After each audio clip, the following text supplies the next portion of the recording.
Everyone, I am doctor Swati Shreshthi. आज हम लोग कॉन्क्रेसेंस के ऊपर डिस्कस करेंगे कि आखिर कॉन्क्रेसेंस क्या होता है। ये एक तरह का फ्यूजन का फॉर्म है अकर्स, लेकिन ये कब अकर होता है? After root formation has been completed. जब रूट फॉर्मेशन कंप्लीट हो जाता है तब इसमें फ्यूजन होता है। फ्यूजन कहाँ होता है? तो रूट सरफेस पे होता है। It are joined by cementum. Cementum के थ्रू ज्वाइन हो जाता है। रूट है यहाँ, सीमेंटम के थ्रू फ्यूज हो गया, ज्वाइन हो गया। ठीक है, इसको हम लोग कॉन्क्रेसेंस कहते हैं। कॉन्क्रेसेंस दो तरह का होता है, एक ट्रू कॉन्क्रेसेंस होता है, एक एक्वायर्ड कॉन्क्रेसेंस होता है।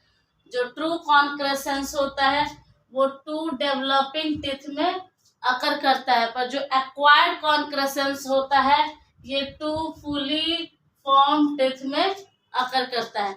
अब इसका हम लोग कॉज जानेंगे कि क्या कारण है कि कॉन्क्रेसेंस हो जाता है।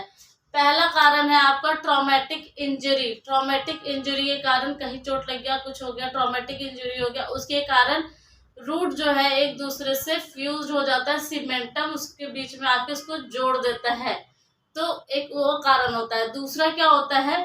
क्राउडिंग ऑफ टिथ होता है, बहुत ज्यादा teeth, crowding of teeth with resorption of interdental bone. क्या होता है? जब दांत का ज्यादा क्राउडिंग होता है तो इंटरडेंटल जो बोन होता है उसका रिजॉर्प्शन होना स्टार्ट हो जाता है।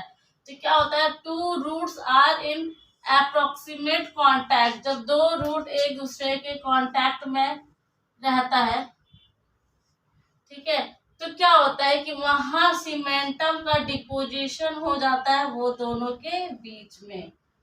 तो ये हो गया कॉन्क्रेसेंस। क्या हो गया इसमें? रूट फ्यूज्ड हो गया, रूट में दो रूट में सीमेंटम डिपॉजिट हो गया। ठीक है, अब हम इसके क्लिनिकल फीचर में आएंगे कि क्लिनिकल फीचर में इसका क्या है। तो ये ज्यादातर जो है पोस्टीरियर रीजन में होता है, क्योंकि क्राउडिंग होगा तो आगे में तो हो गया, पीछे तो जाके विजडम तो या थर्ड मोलर जिसको हम लोग बोलते हैं वो इरप्ट नहीं हो पाता है। तो ज्यादातर सेकंड मोलर और थर्ड मोलर के रूट में ही आपका सीमेंटम डिपॉजिट होता है। तो more frequently in posterior and maxillary region, mainly maxillary region में ये पाया जाता है। क्या होता है? दो दांत इन्वॉल्व होते हैं, टू टीथ। पहला हो गया सेकंड मोलर और दूसरा हो गया इम्पैक्टेड थर्ड मोलर।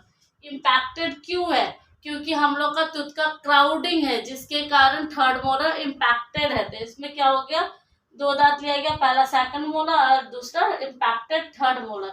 ये दोनों का रूट जो है क्लोज रहता है, नजदीक हो जाता है, क्योंकि आगे क्राउडिंग है तो क्राउडिंग के पीछे सारे दांत पीछे चले जाते हैं, तो अंतिम के दांत से रूट क्लोज रहता है, जिसके कारण वहां पे क्या होता है?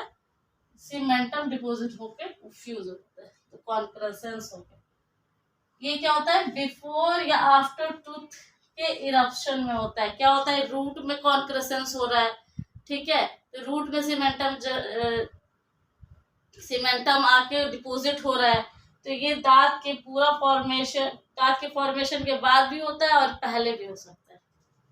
ठीक है, फिर अब हम इसका डायग्नोसिस कैसे करेंगे, कैसे देखेंगे? तो रेडियोग्राफिक एग्जामिनेशन के थ्रू इसको डायग्नोस करेंगे। और इसमें क्या होता है मेनली कि आप अगर फ्यूज टीथ है, since with fused teeth extraction one में result in extraction of the other.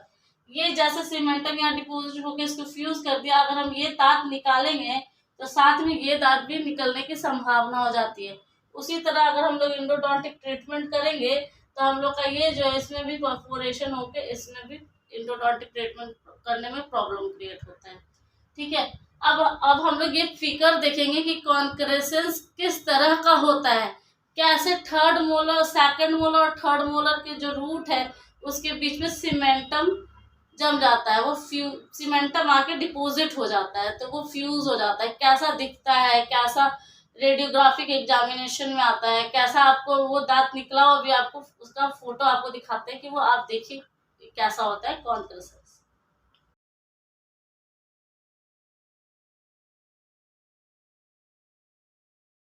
जैसा कि आपने कॉन्क्रेसेंस का फिगर देखा, डायग्राम देखा कि कैसा होता है कॉन्क्रेसेंस, तो इसका ट्रीटमेंट क्या होगा? इसका नो ट्रीटमेंट है। अब हम लोग अंदर जाके रूट को ट्रीटमेंट तो करेंगे नहीं, अगर स्प्लिट होकर उसको एक्सट्रैक्शन करके ही निकालेंगे अगर प्रॉब्लम क्रिएट होगा तो, ठीक है।